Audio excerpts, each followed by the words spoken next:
During the primetime Sunday night football game between the Kansas City Chiefs and Detroit Lions, football fans were shocked and annoyed to hear sportscaster Mike Tirico urging viewers to stand up to Jewish hate. This declaration came after an advertisement run by pro-Israel Zionist organizations lamenting the rise of anti-Semitism and attempting to brainwash viewers with support for Israel. NFL fans took to X to tweet their shock and anger, demonstrating just how annoyed Americans are of the constant self-victimization by the world's most privileged and protected class of people. One user posted a video with the caption, "Jewish propaganda on my TV during Sunday Night Football." Another user posted, "Maybe don't be the worst people on the planet and you wouldn't be so thoroughly hated. I'd argue we need to hate even harder." The Jews are so desperate they are advertising Jewish hate commercials on NFL games. Fucking pathetic. Their facade is crumbling and they are desperate because nobody believes their bullshit anymore. The Jews assaulted mothers and children and the elderly for 2 years. They abandoned Jesus Christ and had him killed as well. Netanyahu's really milking that victim shit.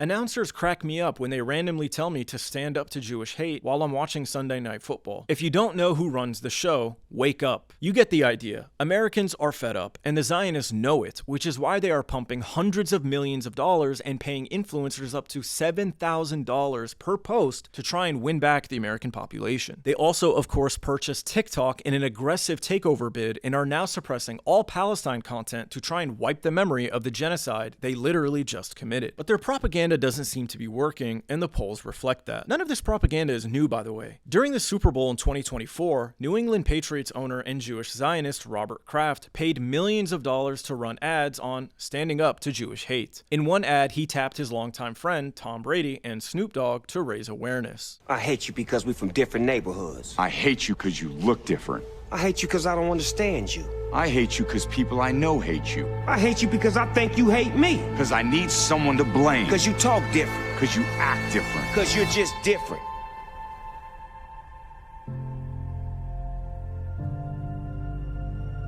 Man, I hate that things are so bad that we have to do a commercial about it. Me too.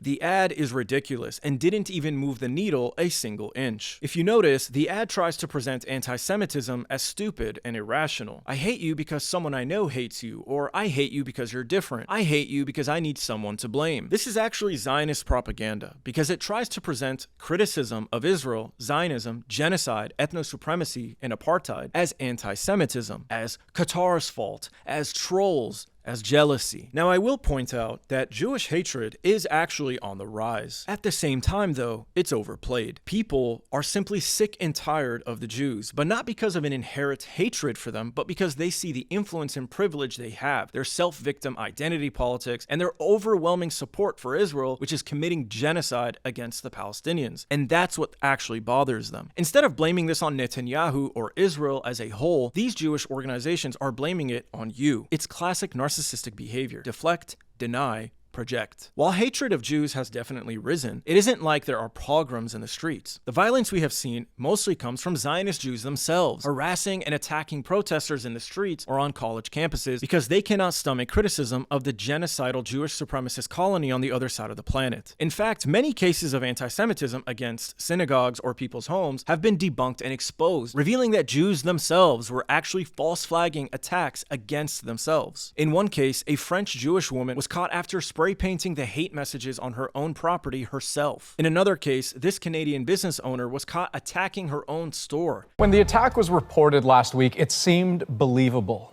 The Jewish owner of a Winnipeg cafe physically attacked her family's business, trashed and painted in anti-Semitic graffiti.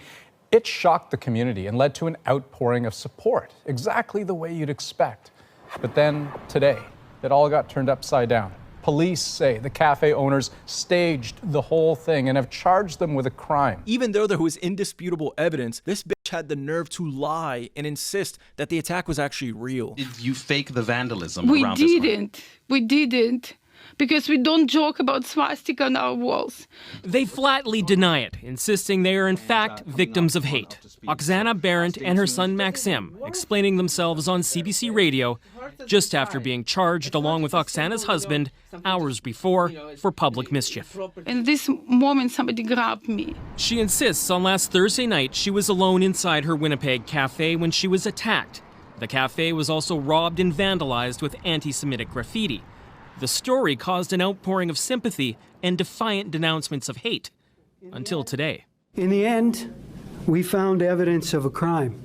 It just wasn't a hate crime. I am hugely disappointed and frankly angry that this family has used hate and racism in such a disingenuous way. It's not something that we do. It's against our Jewish law.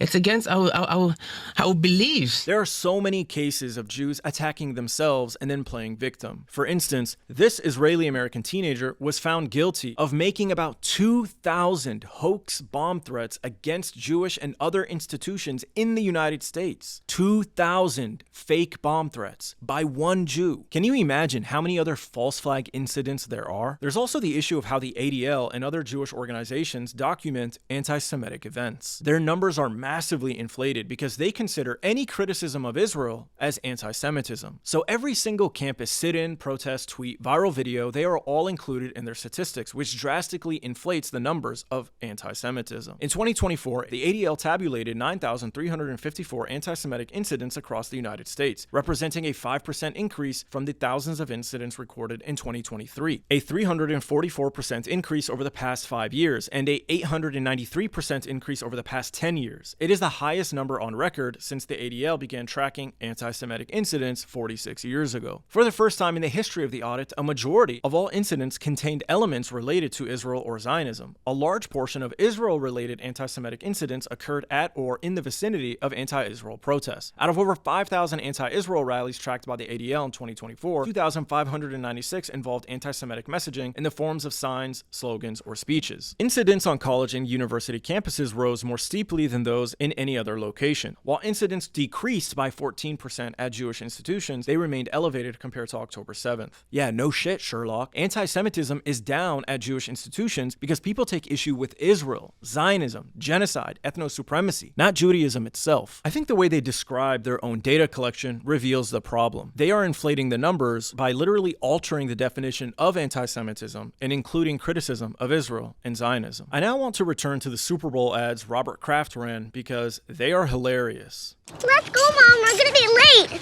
Hi, Mr. Tony. Mom, what's that? Nothing. Just get in the car. Let's go. Who did that? Come on. Right now. In. Get in. Right now. Let's go. Did you paint it or something?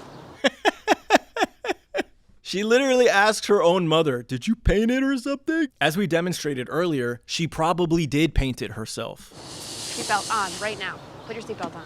This guy's reaction is hilarious. His reaction is more like, "Oh shit, I hope she doesn't find out it was me. Stupid bitch is always going on about Israel and supporting genocide."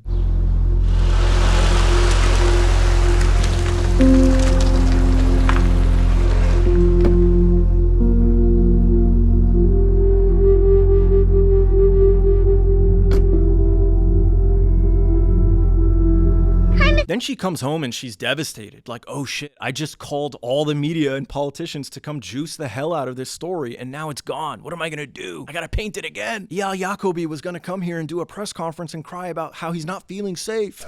I do not feel safe. Let me be clear. I do not feel safe. Mr. Cody?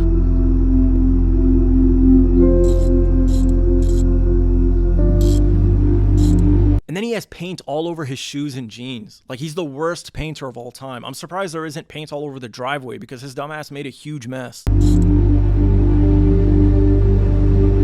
Then this bitch has the nerve to whisper thank you. She should be running over to him and thanking him and hugging him.